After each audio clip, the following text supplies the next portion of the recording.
Welcome to the Sewing Whisperer. This video covers the correct threads to use on your machine, choosing the right needle for your fabric, and which presser foot to use when creating fashion garments.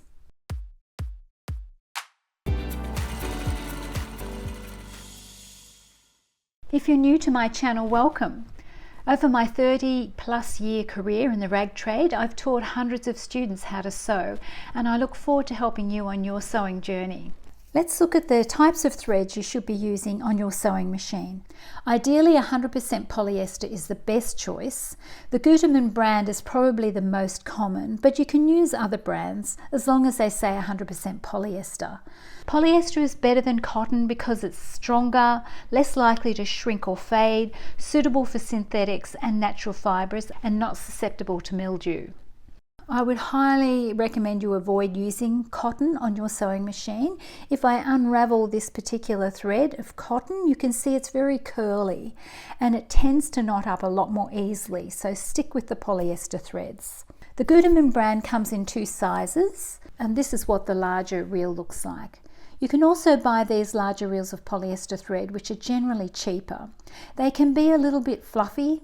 You can even see a bit of fluff on the top of this reel. The quality is not as good as Gutermann, however they're fine to use, and the bigger reels are better to use on an overlocker if you have one, because overlockers chew through the thread. Now let's look at needles. Let's look at which size and point of needles to use. The Schmetz brand is probably the most common, but any brand will be okay.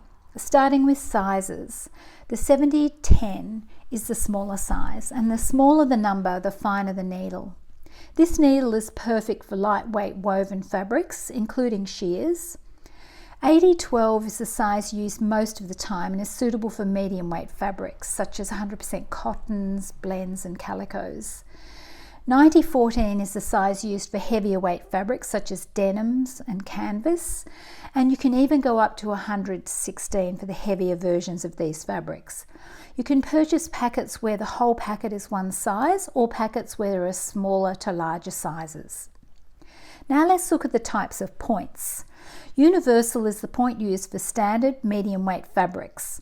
The needle I use most of the time is the 80-12 with the universal point. The next point is the microtext, which is used for microfiber fabrics or can be used on very fine fabrics. It has a very sharp point, making it suited to fine fabrics and lightweight fabrics with dense weave. Next are the jersey or ballpoint needles. SUK indicates ballpoint, and there is also an SES point, which is a finer ballpoint. Sometimes the packets say ballpoint and sometimes jersey. These needles have a rounded point, which separates the knitting so you don't damage the fabric as you sew. If you damage the knitting, it will run like a pair of pantyhose or tights. You'll also find if you sew a knit fabric with a universal point, the machine will skip stitches. Therefore, you need to swap to a jersey needle for knits.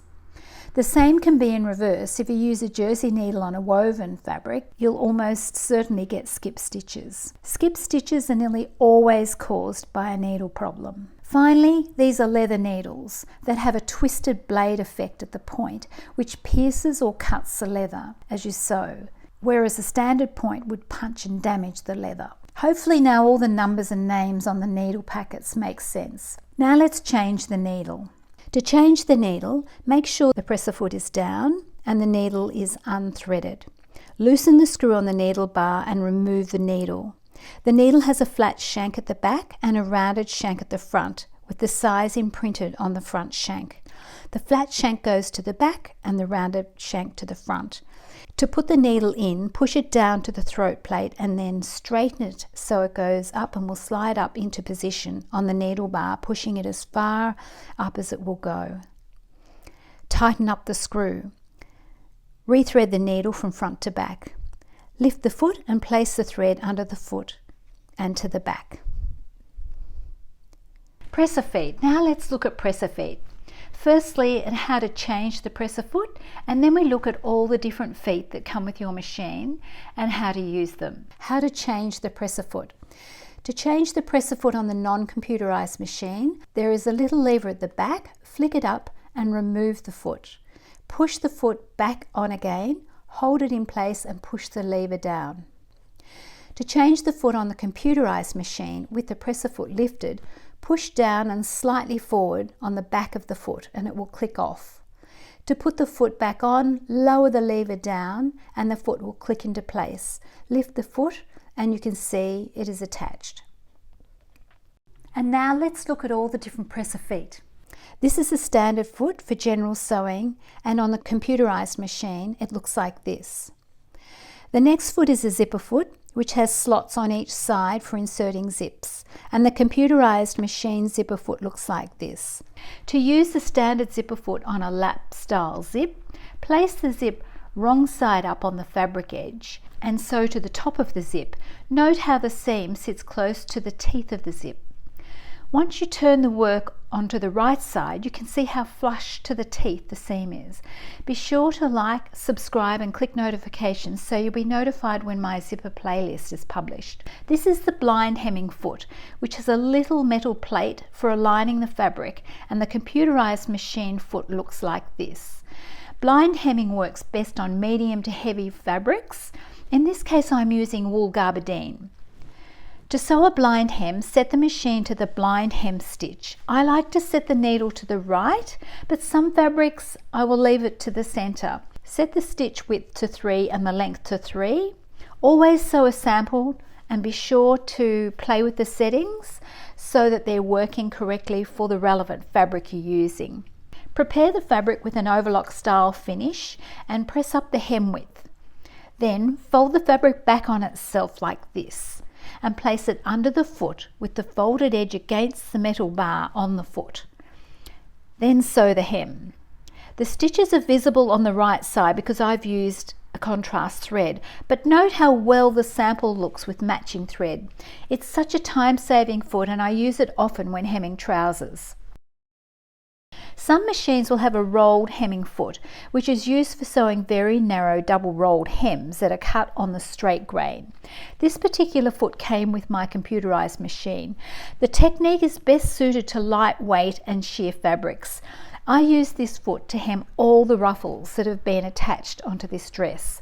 To save time, I tore fabric strips and just put the torn edge through the foot. The results were quite successful and time-saving. Attach the foot and set the stitch setting to the standard straight stitch. Place the fabric into the fold of the foot and push and pull it until it rolls into position. When sewing, don't push the fabric flat. It will stay in the fold of the foot better if you keep the fabric raised up. Hold the fabric so it is rolling before entering the foot. It takes a bit of practice, but worth it in the end.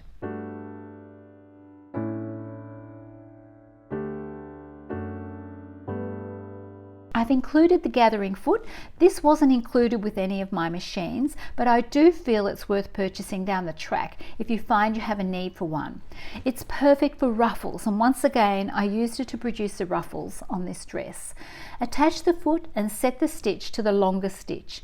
Place the fabric under the foot and sew. Always test on a sample. If the foot is gathering too much, reduce the length of the stitch. This foot is not suitable for gathering specific sections of a garment, such as my broderie anglaise blouse that has a gathered section of the sleeve into the top sleeve and the bottom of the sleeve into the cuff.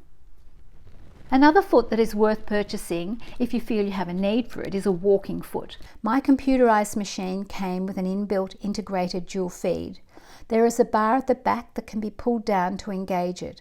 The walking foot is excellent for sewing velvet, leather, knits and any other hard to handle fabric. In this sample I have 2 pieces of velvet. Due to the pile of the fabric, it's notorious for moving when you sew with one layer easing up to 1.2 or half an inch over the distance of this sample. The walking foot controls the top of the fabric while the teeth or feed dogs control the bottom. The next foot is the buttonhole foot. The standard buttonhole foot for a manual buttonhole looks like this with 2 long grooves on the bottom of it. It helps align the buttonhole into the grooves as you sew, and most computerized one-step buttonhole feet look like this. Let's look at how to sew a one-step buttonhole. Be sure to like and subscribe so you see my upcoming videos in the playlist where I cover how to sew manual machine buttonholes when your button is too big for the one-step buttonhole foot, keyhole buttonholes, and more. Select the buttonhole setting you wish to use. In this case, I'm choosing the standard buttonhole. Click the button into the top of the foot, and that will set the button size. Place the foot onto the machine and pull the buttonhole lever into position.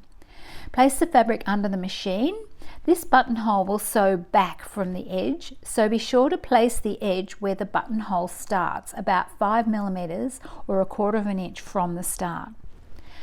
Put the presser foot down, press and hold the foot treadle, and the machine will automatically sew the buttonhole. When finished, raise the presser foot and remove from the machine.